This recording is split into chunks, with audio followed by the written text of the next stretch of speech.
Oh, that, my friends, is a tube steak befitting a king.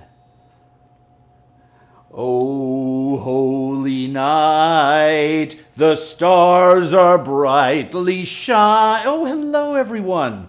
I'm in the holiday spirit. It is officially December. Welcome to AZ Cooks Instagram Live Edition. I am Andrew Zimmern, brought to you by our good friends at Shun Knives, Jalados Mexico, and of course, Florida Caña Rum. I hope you're in a festive holiday mood. Around here, we have been planning what we're going to be doing for December for a long time, so it feels really, really good to be in the swing of things. Today, Christmas wreath tube steaks. It's crafting day here. No, I'm just kidding. I can't stand crafting. Oh my God. But I judge no human. So if you love crafting, I'm not here to yuck on your yum. It's just a personal choice. I guess I do crafting in a way because I like to make food. I guess that's a craft. But we are doing something really cool today with maple syrup because it's that time of year here in Minnesota where we're enjoying those kinds of wintry things. And I happen to be a real hot dog geek, and so I've married that all together in something I think is going to be really fun for you. Plus, perhaps a demystification and a tip about one of my favorite fruits in the whole world, the pomegranate. Although I prefer the white to the conventional red, and we'll talk more about that later on. We're going to touch into that and your questions. We have a new show. There's a big press conference the other day about the launching of Discovery Plus, the new streaming platform from the folks at Discovery. Magnolia Network is launching there. It's no secret, it's been out there already, that I have a new program premiering on the Magnolia Network in Q1 2021. We were shooting with the Palmer family just outside of Stowe, Vermont. Some of the nicest people in the whole world. I just fell in love with this family. And fantastic couple, inherited the third generation sugar shack, right? On their land, they tap the trees. The maple sap comes down into the sugar house. It goes into the evaporator. The kids make the candies. Mom, dad, and the kids man this counter, and they have all these maple snacks. And obviously right now, with COVID, they're not able to have their house open the same way and open to tourists. And it's been a really hard winter for so many people. And my heart is really aching for folks that I know are having a tough time. But the Palmers taught me how to do something that I had never seen before. I had never seen what happens to a hot dog. And this is a beautiful Hebrew National Frank, I'll be frank. If you boil it in maple syrup until the maple syrup actually penetrates it and candies it, it's fantastic. It gets wrinkly and crisp. It gets really sweet. And when you have something sweet with a sausage like this, and by the way, these are the Brats that have candied in the maple syrup. This is the original size. Here's what happens when they cook and shrink.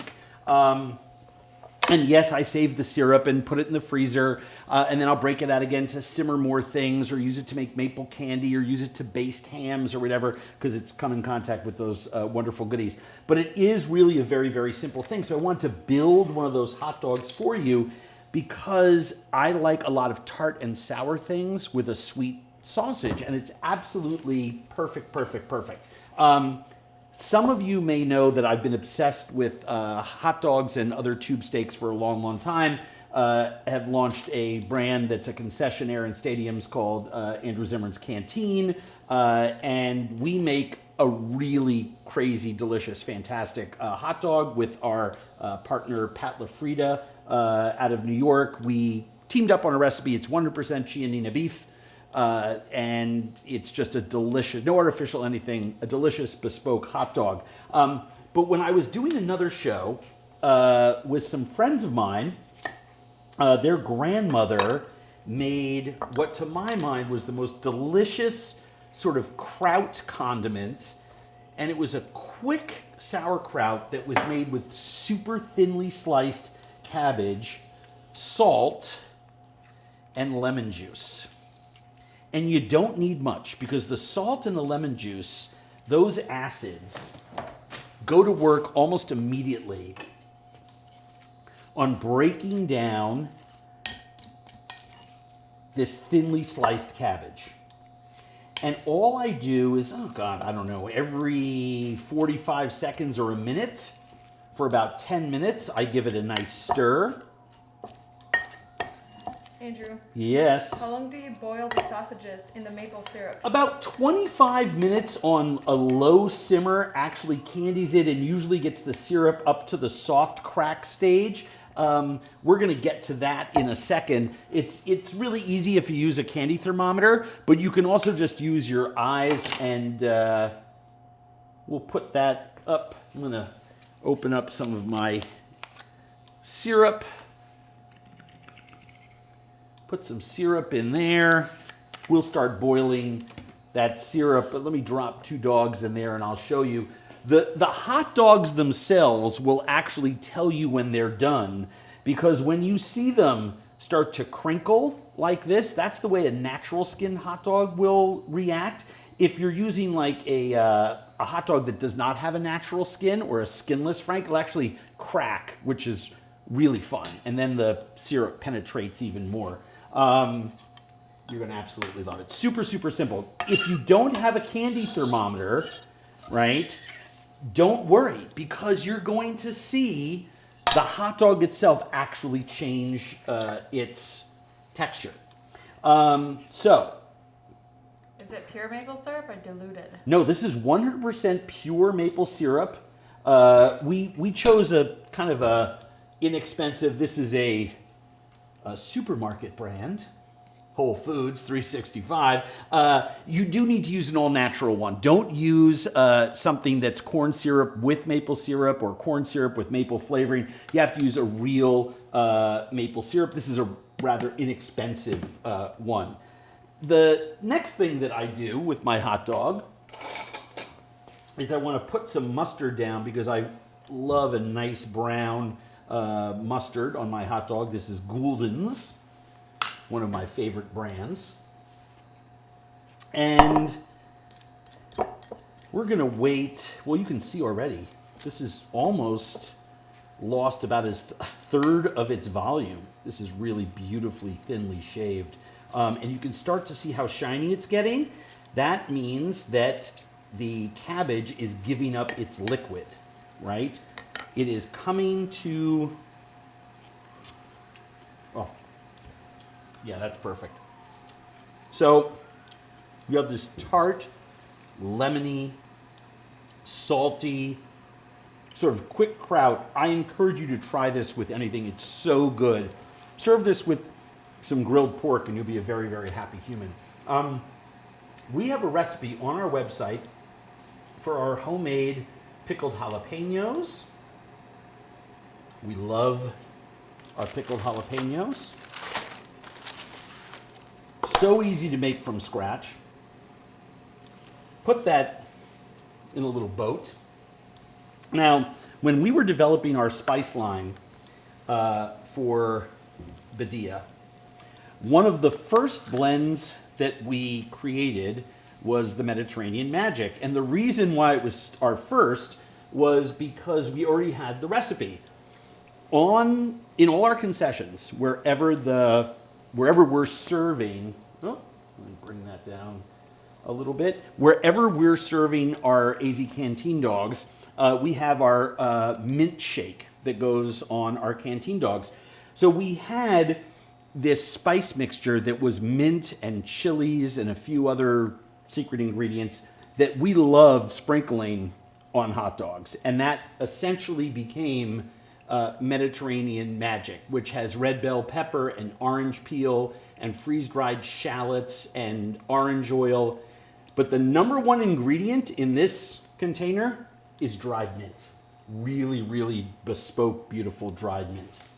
And then here's where the holiday crafter in me comes out. Put a couple of pomegranate, it's very seasonal, right? in each green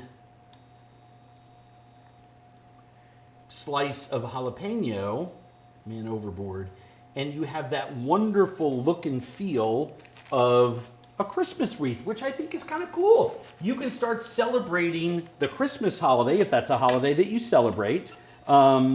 You can start celebrating that now with the kids. What better way to do that than with hot dogs? Or just yourself in front of the fireplace toasting weenies on a big stick. Yes, there's a question. Do you think kids would enjoy maple dogs? Oh my God.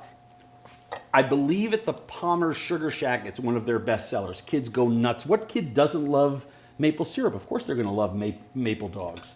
And I should show you, by the way, let me pluck this one out of here and show you. Turn that off. Cut this at an extreme angle so you can actually see the penetration of the sugaring in that dog. And that actually candies the meat. So for those of you that like sweeter barbecue or have ever had candied pork somewhere or roast barbecue pork in some Chinese restaurants, love to do with a really, really, really sweet syrup on there. That's what this is all about. I mean, that's pretty darn amazing. What are the best seasonings to always have in your home? I have lots of seasonings in my home. Hold on. How do I turn that? Oh, look at that. Here you go, Vicky.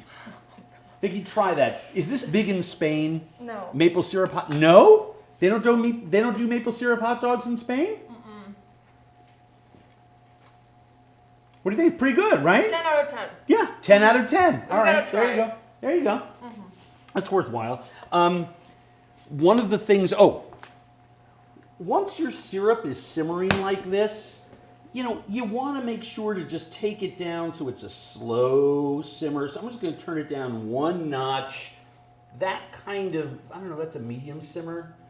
It's going to come down just a touch. Let it go slowly. You don't need to rush. If you do it too quickly, you may overboil your syrup and turn it into a rock. Andrew. Yes. We have Matthew Jennings saying to tell you. Oh, Matt Jennings was there in Vermont at the Palmer Sugar House the day we had these dogs. Well, because he said he's the one that taught you how to make these. Matt. Mrs. Palmer taught me how to make a maple dog. Come on, be honest. Kate and the kids are watching, Matt. Let's just tell the truth, okay? Okay. And Patrick Whalen wants to see a dog challenge between you and Matthew Jennings. A hot dog challenge? We had one. Matt Jennings and I, many, many years ago, had a hot dog eating challenge when both of us were a lot bigger. Let's just say that. And we ate a lot of dogs. Nice steamed Rhode Island chili and onion kissed beauties, gaggers, as we like to call them in the Madeline is shaking her head. She just can't believe. Madeline was on maternity leave for months and months and has just come back to work this week. And she's shaking her head saying, I need to get pregnant and have another baby right away because these people are fucking crazy. All right, let me show you something really cool with a pomegranate, okay? One more question Yes. about syrup. Can you reuse the syrup? I feel like I would be wasting all that good syrup for just a few hot dogs. Oh, yeah, no, absolutely. As a matter of fact, we did a lot in this thing. I just put a few cups in there. But yes, you do want to save your syrup. I put it in a quart container and I put it in the freezer. It's more food safe there, even though the syrup doesn't necessarily freeze. And then you take it out and I'll use it to baste hams. I'll use it in other cooking dishes where the meat flavor doesn't really interfere. I don't want to put it on pancakes for vegetarians in my house. That's not really fair. But you get the picture. You never throw this away. You just label it for what it is, which is hot dog poaching syrup. Actually, you can see here, this one has just been simmering for a while. You can already start to see it's changing its color, and the syrup is starting to get absorbed in there. All right. So when I was in Central Asia, pomegranate season is a very, very special thing. And I was introduced in Kazakhstan. Actually, I'd seen them in Azerbaijan and consumed the juice, but never connected the dots on my visits to some of the other stands. But in Kazakhstan, I happened to be there at the beginning of pomegranate season. And the reds and the whites were there. The white pomegranates are mostly used for juicing. And what you do is you squeeze them, and you just keep squeezing them for like 10 minutes, right? And then you take a little bite out of it or nick it with your pocket knife, and you literally just drink juice out of the container. It's the greatest. It's so sweet and so delicious. It's a mind boggler. And by the way, there are vendors on the street for, 20 cents will sell you a big cup of pomegranate juice, but I think it's more fun to do it yourself. Faced with something like this, most people, do they cut the sides off? They cut them in half or quarter them. And there are many, many ways to cut a pomegranate. If they're really, really big like this, I'll cut the top in sixths and separate. If they are smaller, I'll just do it into quarters and separate, or sometimes really big into eighths. But all you do is make a cut until you start to hear the crunch of the seeds. And you can actually feel it on your knife. Let's do this one in eighths, right? And just stop at that point, and then put your fingers in and start to split it open. And do that over a bowl. Whoops. And I did the exact thing I didn't want to do because I dropped the pomegranate off it. But if you open these up like this, you will bust open all of those pods, so you don't have to worry about peeling away these pieces of filament that are in between them, because they're going to present themselves right to you. Each single pod of the pomegranate will open up if you cut it into sixths or eighths. There's no hidden piece to it. Let me show you that again. By cutting it into eighths and separating it, you literally expose every single sort of hidden compartment of the pomegranate seeds. And that's always the big problem for most people. And it actually makes it easier to get all of the fruit that's around those seeds out of the shell here and into the bowl, right? So you throw away these pieces and you collect all of those seeds. I'm a big pomegranate person. So I do a lot of pomegranate stuff. And if anybody has farmland in a part of the world where it gets cold, where you have all 4 seasons, grow pomegranate trees and try to grow white ones and call me up and I will help you get your pomegranate. I don't want to have to travel back to Kazakhstan as much as I love that country and its people. I don't want to travel all the way back there just to have white pomegranate juice. Andrew, we had a lot of people join in. Yes. What are you making? Today we made these festive maple sugar brats and hot dogs that I learned how to make at the Palmer Sugar House just outside of Stowe, Vermont. Let's show people what these babies are like. And what we did was we just put these on the split buns, and then we decorated them like little Christmas wreaths. But we want to make sure with a sweetened sausage that we put lots of this homemade lemon and salt sauerkraut on there, which is one of my favorite things that I've learned in a long, long time from my friends, the Munkin family in Queens. Love them. This is their grandmother's recipe. Ate that at their house. And I said, how do you do that? And she said, lemon juice and salt. Blew my mind. And all we do, whether it's a brat or a hot dog, just Christmas wreath that up. It's crafting day here on AZ Cooks. Next week, potato latkes, because it's going to be the start of, is that the first night? I think next Thursday is the first night of Hanukkah. And for those joining us, let me show you what this brat is like when we... Oh. Can you use the same technique for breakfast sausages? You surely can. The problem with breakfast sausages is that there's so much fat in there that it tends to the fat emulsifies into the maple syrup, and the maple syrup doesn't candy as well. But who doesn't like maple syrup with sausages? Now, what I will tell you is, rather than think about it that way, is if you love breakfast sausage with maple syrup, you will love poaching brats or hot dogs until they candy in maple syrup. What's your favorite mustard? Oh.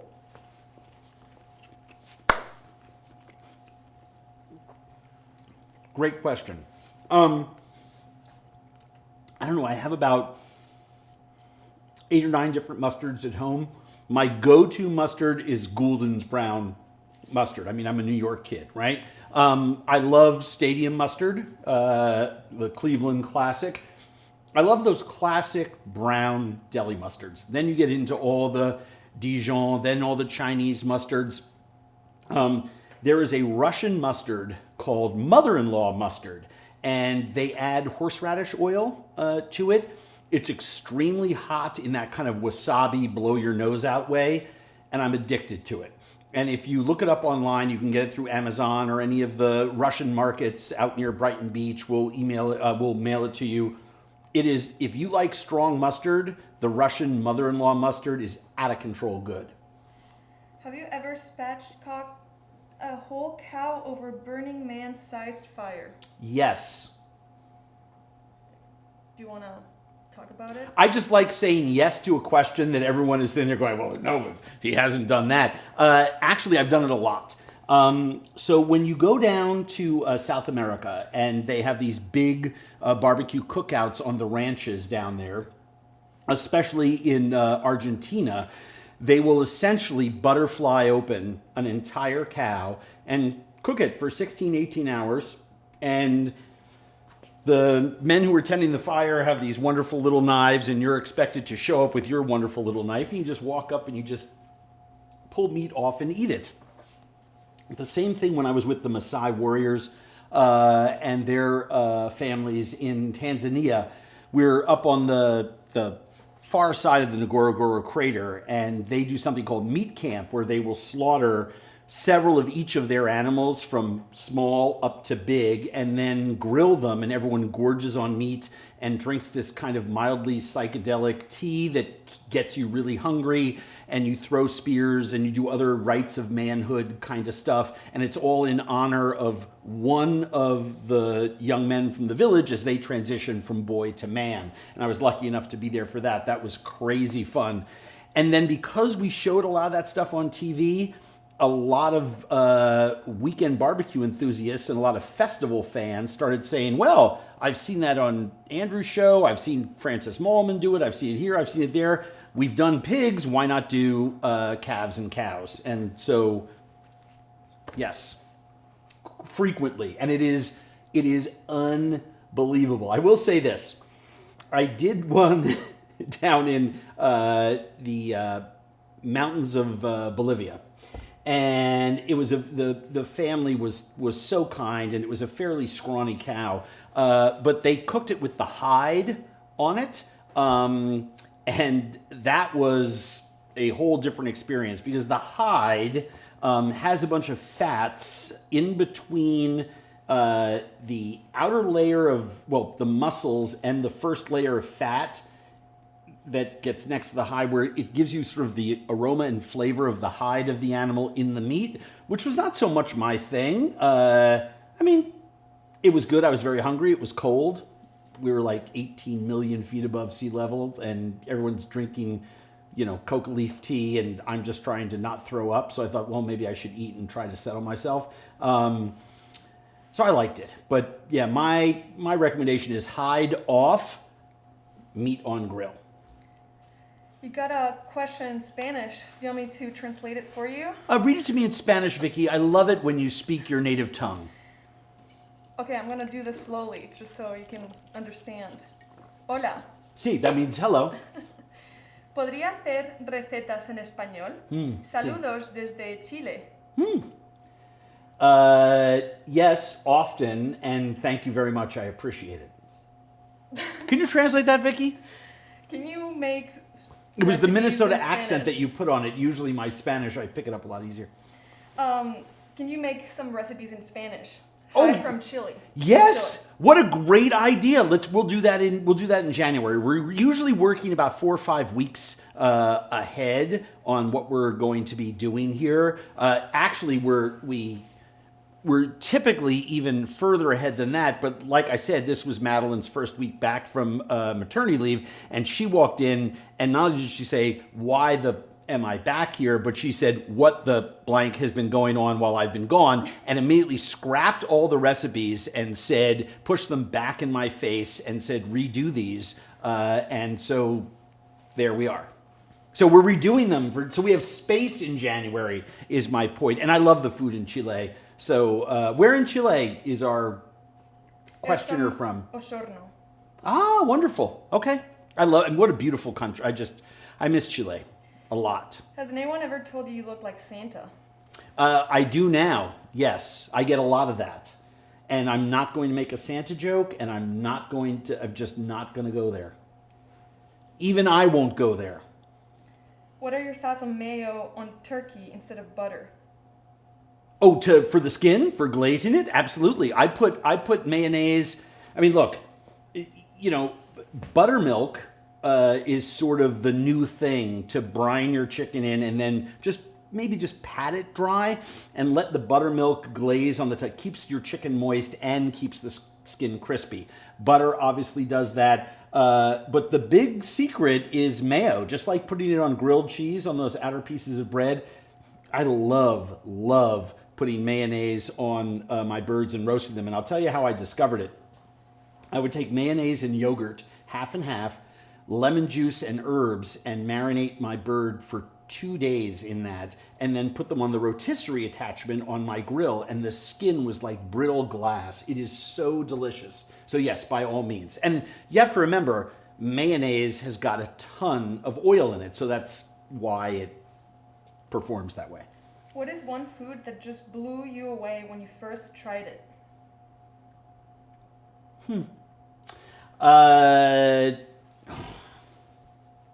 So many things. I love food. I react disproportionately to it. I take an immense amount of pleasure from eating, possibly even in an unhealthy way. I mean, I've made it my life, my everything.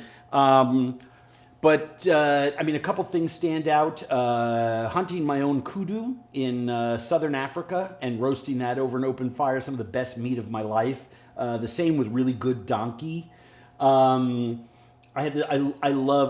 has heard me wax poetically about my love for chicken. And when I was in Cambodia, I had deep fried baby chicks, essentially with fish sauce, lime, and chilies on it. That has changed my life forever.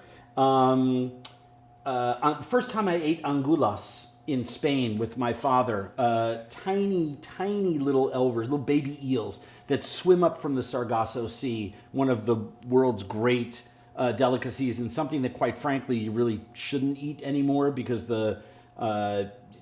it's from an ecological sustainability standpoint. I've given up eating angulas, but one of my favorite treats in the whole world. Now you got me really going. I could talk about this for a long time. What event in your life made you realize you wanted to cook for a living? for a living. The first day, my first job, my parents, when I was 14, I went to my dad. I was 13 and 11 months. And I went to my father. It was June. It was the summer of 75. And I went to him and I said, I'd like a raise on my allowance. And my dad did this. There is no allowance. You're about to be 14. Get a job, you lazy bum. And I was like, oh, okay. So I checked in with my friends, and they were getting the same speeches from their dads. And the idea was go get a job at the landscape company and, dirt and manure, and get up at 5 a.m, and you're running with wheelbarrows and you're done with work at 2, 3 p.m. I thought that was ridiculous. I wanted to smoke pot, drink beer, and spend time on the beach where there were girls and body surf. That's what I wanted my whole summer to be like. And I want to work in restaurants. And it seemed to me to be the perfect sort of combination, but I had to convince my parents to let me work in a restaurant at night. So 2 of our best friends, Maggie and Irene, owned a restaurant called The Quiet Clam in East Hampton, Long Island, on the Montauk Highway, about 2.5 miles before you come into town. And I begged my parents, and because it was Maggie and Irene's restaurant, they let me work there. And I remember standing there the very first night. My job, they taught me how to open an oyster and said, go open oysters and watch what's going on and try to contribute. And I'm sitting there opening oysters and looking around, and you hear that clink of the night's first gin and tonic cross the room on a waiter's tray from the bar to the table, and you have someone who's downing an oyster or eating some shrimp or some local fried blowfish tails, and people are just having fun. And I mean, within the first 10 minutes of the restaurant being open, the hook was set and I was in head, ass, and overcoat. Favorite gloomy day hot dish? Chili or chicken and dumplings. What's the best way to cook carrots? Recently, I roast them in a fire in the coals. It's fireplace weather here in Minnesota. I was charring them over the grill, but now I just plunge them in, wash them, don't peel them, plunge them into the coals, and then just gently brush off any char. I absolutely nuts about it. What is your least favorite meat? My least favorite meat. Oh my gosh, what a crazy question. Least favorite meat. I don't know, possum, I'm not that crazy about. I like all the critters, I like all the big animals. Hoofed animals I like. I'm a meat eater, I'm a carnivore. I'm a seriously lustful carnivore. Not crazy about possum, and it's eaten a lot of places around the world that I've had a chance to get. Oftentimes it's not the animal, it's the who's handling the frying pan, if you know what I'm saying. Just because, I've had people make a really shitty steak for me, right? So it's a lot about who's doing the cooking. But yeah, possum is not my favorite. Is there something that you will never eat again? No. Do you have a... Not true. Over the course of my lifetime, when I was younger, even up in the time, our first couple years of Bizarre Foods, and I've had a big struggle with this with different networks that I've worked for, telling them to please get rid of certain shows because I don't want young people to see me eating shark fin soup, which 15, 18 years ago when I first started making TV was okay. We weren't aware of the shark slaughters that were taking place. And very quickly after we first did that episode, I have stopped doing it. So there are certain foods like that have become problematic for me as a good global citizen. So yeah, those are the things that I don't eat anymore. Do you have a go-to savory dish? My go-to savory dish is my roast chicken. By the way, shout out to my friend Greer Glassman, who featured my roast chicken in her Thrillist Weekend Project column. If go to Instagram, follow Baby Savory. baby underscore savory, maybe. But anyway, super easy to find. Just Google Thrillist Weekend Project Greer Glassman, and it'll pop right up. I'm a roast chicken guy. What is your favorite food that takes you back to your childhood memories? Gazpacho, because my mother used to make it and keep a picture of it in the refrigerator all summer long. I don't think anything transports me as quickly, but the smell of roasting chicken fat takes me back to my grandmother's apartment. So, one more question. Have you ever made sushi? God, yes. Come on.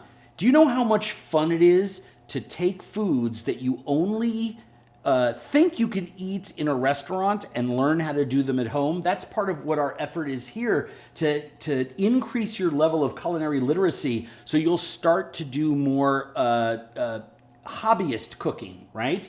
So it's fun to eat bacon. Try making your own bacon. It's not hard, right? You love to eat sushi? Get some really good fish and the right ingredients. The toughest thing is the rice, right? The toughest thing is the rice. At the end of the day, you can do donburi bowls where you put the seasoned rice into a bowl and slice the fish on top of it, 3 or 4 different kinds. Have that as a first course. Do some shabu shabu afterwards, right? Swish, swish.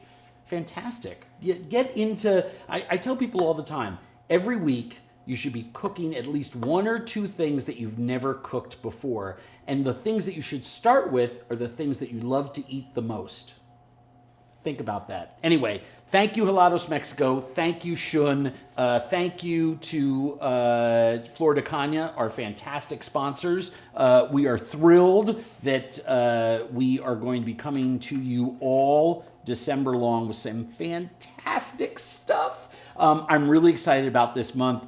From potato latkes for Hanukkah to your caviar dreams on a budget for New Year's Eve and everything in between, Feast of the Seven Fishes, a deconstructed beef Wellington for Christmas. It's going to be a really fun month here at AZ Cooks on our Instagram Live Thursday edition. We love you very much. Thank you for supporting us. Our numbers are growing every single week. Tell your friends about it. Come cook with us and have a good time. Thank you.